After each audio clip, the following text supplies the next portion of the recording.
On January 23, 1855, a bridge opened over the Mississippi River in a place we call Minneapolis. That year, a public school called the Iowa Institute for the Deaf and Dumb opened its doors. Charlotte Bronte, the author of the first major feminist novel, passed away. Frederick Douglass published his seminal book, My Bondage and My Freedom. In the same year, John Fleurny proposed that the United States create a colony or state exclusively for deaf people, what the deaf advocate himself called, quote, a small republic of our own, under our sovereignty and independent of all hearing interference, end quote. Also in 1855, two towns called Faribault and Northfield in the young Minnesota Territory were platted out. This is the 1855 History Podcast about Minnesota, the 19th century, and doing history. I'm one of your hosts, Sam Temple. Several years ago, the 1855 History team produced one of my personal favorite documentaries. It was the biography of a man named Olof Hanson. Hanson was an important figure in the history of my hometown, Faribault, Minnesota, but he was also an icon in the history of deaf America. Faribault is home to the Minnesota State Academy for the Deaf, where Olof Hanson graduated and later taught. He is believed to be the first deaf architect in America, with prestigious buildings of his still celebrated today.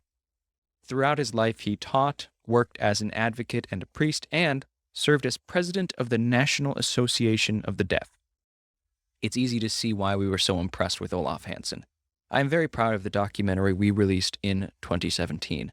For that documentary, we had the pleasure of interviewing Jody Olson, who at that time worked as educational coordinator for the Minnesota State Academy for the Deaf.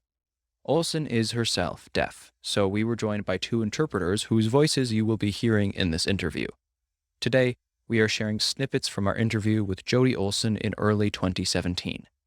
We began by discussing the history of deaf education in the United States. In America, it started in 1817 in Hartford, Connecticut, and that was the first school for the deaf. It was established there.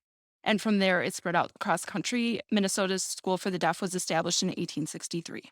In the past, ASL, we had a different signing method called SEED, which is signing exact English.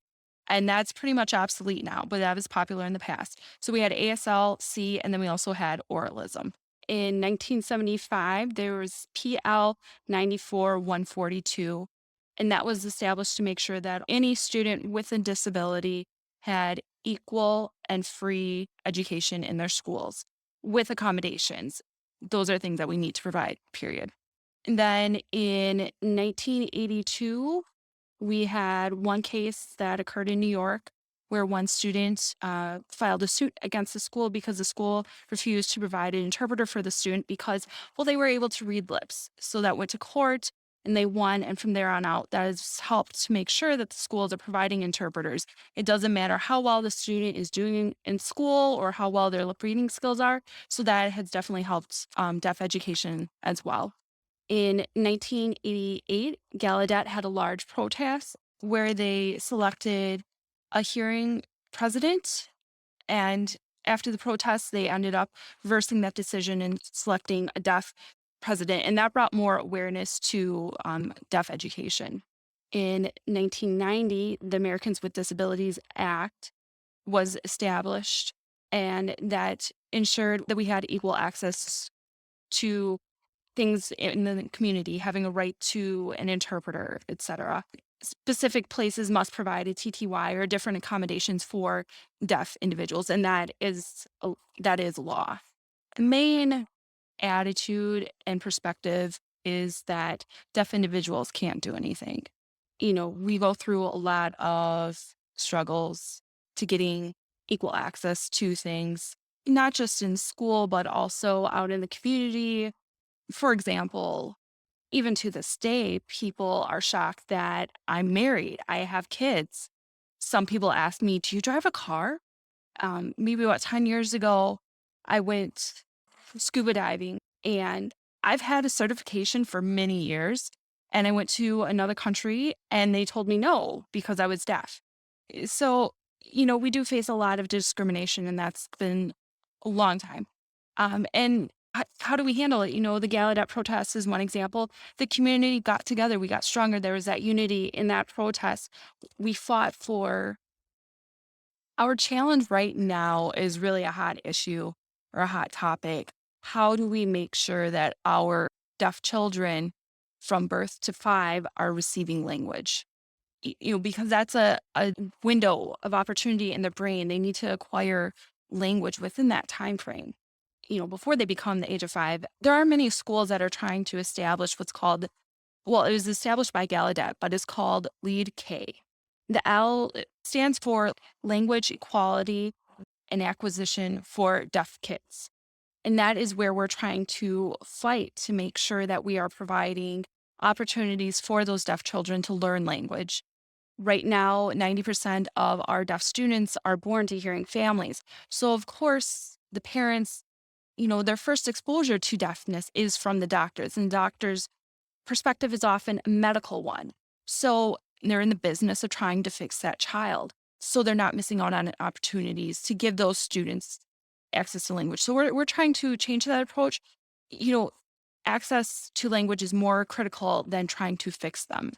It's been a historical issue, a historical myth that people have thought that if a child learns to sign, it will impair their ability to learn. And oftentimes that's why signing was not allowed or has not been allowed. Once hearing individuals are educated, they're great. They're wonderful allies with the legislature and related to developing laws and supporting our deaf children. Once they get it, they're wonderful systems of support. But it's when people are not educated or not aware of it, oftentimes that's where that support is lacking. That's where we need to make sure that they understand and that we educate them. And from there on out, we'll have that support from them. It's been a slow change. We're getting there. Talking about in the past, individuals really thought that deaf people couldn't do anything, but that's changed the more the people have learned about ASL classes, and they've been offered in many high schools. They're a very popular course. It's important that people understand that deaf children need language, yes, but they also need to be with other deaf peers because of the need for socialization. 90% of what you learn is not in the classroom, it's from the environment. So 90% of our deaf kids are born into hearing families. So imagine there's no language at home, there's no communication. If things are going on, they don't know about it. Halfway through our conversation back in 2017, the focus shifted to our main subject, 1881 graduate of the Minnesota State Academy for the Deaf, Olof Hanson.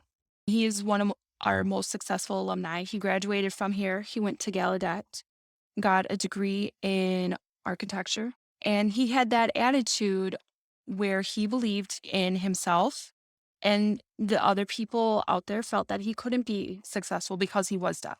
But he didn't allow that to impede him. He proved them wrong. He became successful. He traveled to many different cities. He traveled to Europe.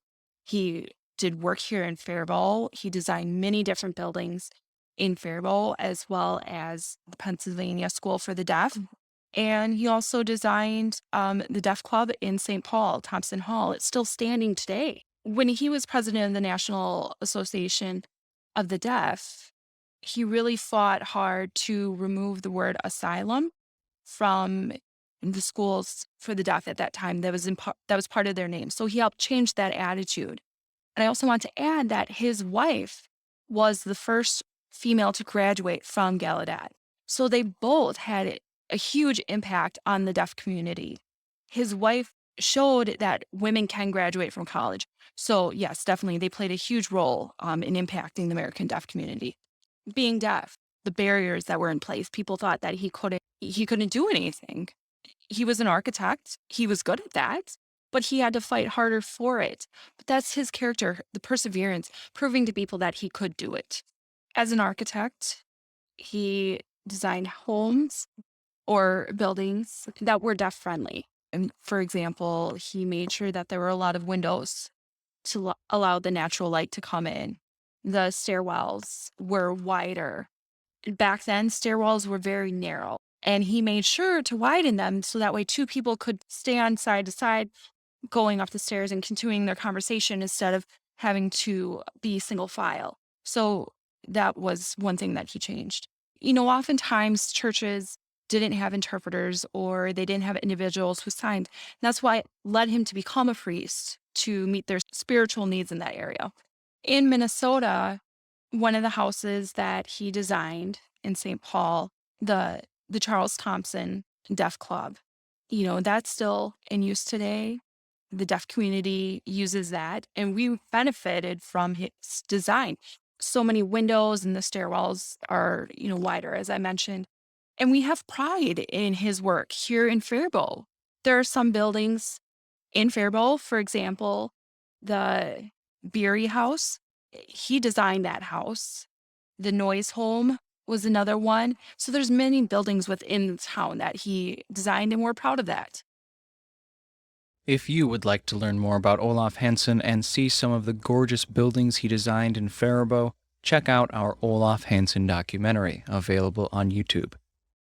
We'd like to thank once again Jody Olson for that phenomenal interview. It was truly a pleasure to revisit today.